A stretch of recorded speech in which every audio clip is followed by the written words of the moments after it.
Today we're speedrunning Ben 10 Flash games, and we'll start with one of my favorites, Savage Pursuit. Savage Pursuit is a game with the original Ben 10 and the option to pick between 4 of his aliens, but the one we'll be using the most in this game is Cannonbolt. Cannonbolt is great because he allows us to speed up and not take any damage while using his ability. The only problem though is the Omnitrix is still in the form where it has a time limit, so we need to time it well to be as efficient as possible while also not falling off the map and dying. The game also tries to get us to use other aliens by showing uses for them, but they seem way too slow, so they can wait till I need them. But the first level finishes pretty quickly, and we get to our first boss, the Mutant Hamster. So we want to switch to Wildvine since he does the most damage, and yeah, the fight's pretty easy. Which means Ben can leave the area, only for the Mutant Hamster to be revived and start chasing after us. Now it's time to run through the stage backwards, which is pretty easy. I don't really worry about taking damage at this point since we have plenty of yellow orbs which refill our health, and since it's only the first level, we make it back fast and blast the hamster back to his puny form. Now it's time for level 2, which is more or less the same, but a bit harder. The game also provides a lot more green orbs in this stage, which reset our Omnitrix time limit, so that's another thing to keep in mind as we try to get through the stage as fast as possible. So again, we'll use Cannonbolt for the most part, and switch back to Ben if a jump is dangerous. Not too bad of a stage though, and now it's time to fight Heatbat. Again though, Wildvine takes care of the enemy, and we have a pretty similar chase sequence as last time. Not too much else to explain about this level other than some kind of well-timed jumps, since I've definitely had my fair share of deaths here. And finally, we make it back to the rust bucket and defeat Heatbat for good. Which, did we just kill him? That's kinda messed up. Anyways, stage 3 is by far the hardest stage in the speedrun. There's a ton of very specific jumps that we need to do with Cannonbolt, and if we're off by a little bit, we'll plummet to our deaths. I play this one fairly safe by switching to Ben whenever there's a dangerous spot, cause this is a really good run and I didn't want to lose it. But then it's time for the mutant frog, and I think you already know what we need to do. Yeah, don't worry though, a cooler boss fight will be coming in just a second. Before that though, we have to run back to the rust bucket again, and this is probably the scariest part of the run for me. At this point, if we make it to the final boss, we're almost guaranteed to win. But there are so many cliffs we can fall off of, and at this point, I had already lost at least 5 good runs to this last section. But thankfully, I kept my composure, we turned the mutant frog back to normal, and now it's time to fight Dr. Animo and his T-Rex. And surprisingly for this fight, we're going to start out with Heat Blast instead of Wildvine. Now this doesn't last very long since we will switch back to Wildvine after a couple hits, but hey, there's some variety at least. Then after that, all that's left is dodging a few dinosaur attacks and dealing as much damage to it as possible. So after a bit of playing, we beat our final boss and end off time with an 807.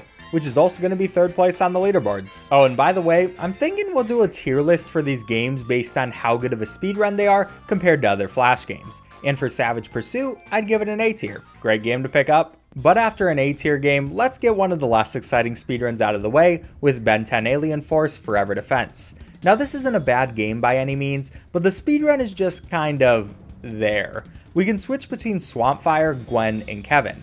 Swampfire shoots at far away enemies, Gwen can block projectiles, and Kevin can suck the life out of people. But we only really use Swampfire because the other two are kind of inefficient. To go fast, we want to kill an enemy as soon as they spawn, and we can one-shot most enemies with Swampfire. The only problem are the shield guys, which need to be beaten up by Kevin, so we need to hope for good RNG and for them to show up at the beginning of a wave instead of the end. That way we can fight other enemies while they're running forward, and just let them attack us at the end since it takes less time than using Kevin. So we'll do this for a while until we beat wave 10 and get a dragon attack. And for this, we'll want to use Swampfire for the most part, while reflecting a few attacks with Gwen every once in a while. So yay, variety. But that's going to be our time, 236, which puts us at 4th place on the leaderboards and puts the speedrun at a solid D tier. Now after that, let's move on to Ben 10 Omniverse Collection, which is a really fun game. We get to use 13 different aliens, each with their own specific level. And we'll start out with Swampfire, whose ability is a fire attack. We want to use that to take out enemies, remove boxes, and collect orbs before exiting the level. Next is Humongosaur, whose ability is to slam the ground. So again, we defeat enemies and remove boxes with it. A pretty average stage, but after that, Spider Monkey's one of my favorites since he has 2 jumps, can stick to walls, and can attack. Though we don't really use the last part. In this stage, the gems also disappear on a timer, so that makes for a fun time challenge. Now we have Brainstorm, who's pretty normal. He can use his brain attack, which can chain hit enemies, so that's pretty cool, but it's an easy stage with basic platforming. Water Hazard is a fun one though, since he has his water attacks that have a weird arcing angle, and also a bubble shield that can hit people, making the level pretty dynamic since we have 2 ways of going about it. After that, it's time for Terra Spin, and he's interesting. Terra Spin is very slow and can only really defeat enemies by blowing them into electricity or off cliffs. So we play it all fairly safe and move on to Cannonball, who's the exact opposite. In this level, we get to move really fast. He's also nice because when in his ball form, we're invincible and can go through literal saws. So just a fun all around stage, but it then leads into one of my least favorite stages. I mean, I guess Echo isn't that bad, but it's just kind of awkward using him and not as fun as the other characters. So I don't really have too much to say, he's just there.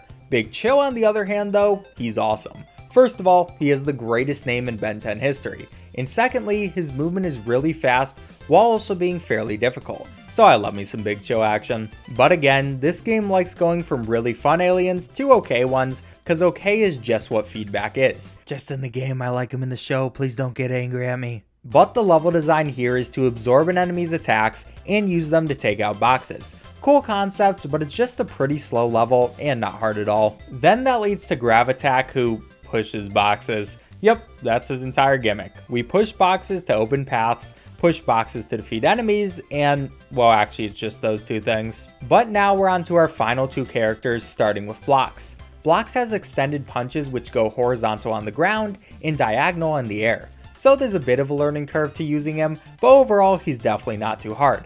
And we're going to end the speedrun with Ball Weevil, whose stage isn't too special, but Ball Weevil is just so cute, so it's one of my favorites. I mean, he literally just makes balls of plasma and throws them. It's adorable. But finally, we end off with a time of 5:42, which is going to be 2nd place on the leaderboards, and we'll place the speedrun at a nice and comfy B tier. And for our next game, it's an interesting one because it's pretty much the exact same thing as Omniverse Collection, but this time it's Ultimate Alien Collection. In this game, there are 10 aliens, and a lot of them are reused from the last game, so we'll just speedrun through the repeats. Starting out with Swampfire, who's the same with a slightly bigger level.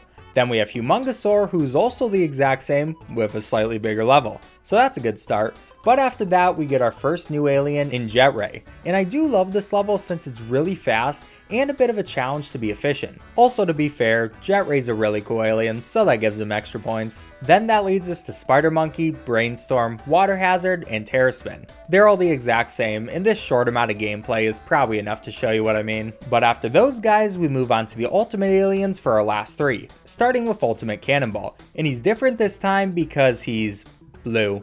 Yeah, that's about it. Aside from physical changes, Cannonball has the exact same game design, but that also means his levels are still really fun, so I'll take it. An alien that did actually receive an upgrade though is Echo. In this game, instead of the little guys, he uses Sonic Discs to attack with, and we quickly use those to destroy all the enemy spawners on the map. Then finally, he's back, Big Chill. And nothing really changed, but I mean, he looks so cool, and he's just as Big Chill as always, so I can't get mad. So at the end, we got a 439, which is going to give us 3rd place and the speedrun a B tier. I'd say it's a little worse than Omniverse Collection just because there are less aliens, but it's pretty much the same game, so they deserve the same ranking. And now we're on to Ultimatrix Unleashed, the beat 'em up game. In this speedrun, we go through levels defeating every enemy we meet. It starts out with Spider Monkey, which is nice because he's really fast, and our main strategy for almost every low level enemy is to dash attack. Dash attacks are nice because they won't knock over opponents unless they're out of health, which saves a bit of time. They're also really quick, so we'll be using them through the game. And after that, 2 more moves we can use are our special move, which pretty easily one-shots opponents, and our transformation, which turns us into an ultimate form. We can use these moves based on how much of our green bar is filled up, and that goes up as we beat up enemies or grab the green liquid that they might drop. So overall, we just destroy every enemy in our sights and make it over to the first boss of the game by Valvin. He's honestly kind of child's play though, since we smash into him with our ultimate Spider Monkey and finish him off with some specials, so that's the first third of the game done. Next, we spawn on a train for some reason and need to fight some children in cars, which is pretty easy, especially since we now have Swampfire. Swampfire is slower than Spider Monkey, but he's also a lot more powerful, so we'll stick with him for now. But once we make it far enough, we teleport to an abandoned amusement park and fight some guys trying to pickaxe me so they can mine Swampfire's natural minerals. Luckily though, along with being stronger in general, Swampfire's specials are also better too. For our first special move, we throw fire all around us, damaging anyone who touches it. And for a transformation, we do the same thing with a lot more destructive power. The only real problem is these stone guys, but even they can't survive more than a few dash attacks, so we can make it to the next boss pretty easily. Now it's time to fight Zombozo, who like the last boss isn't too bad, with the only exception being his explosive cans, which do way too much damage.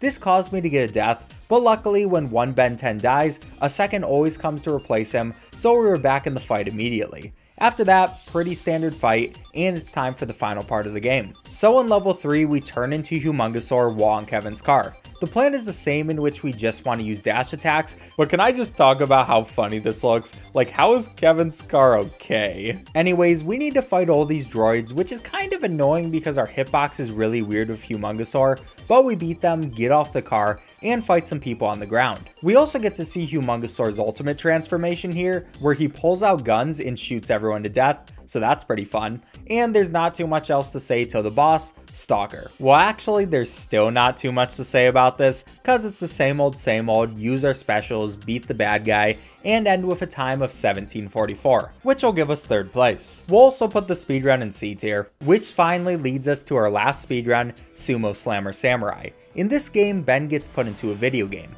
so we have the ability to throw shurikens and use a sword. In general with this game, we pretty much always want to be throwing shurikens so we can defeat the enemies faster. And dying is an actual worry in this game, so we need to play fairly safely and get through the levels. Then once we make it to the first boss, we can take care of him extremely fast by holding the sword button and tapping the right move button.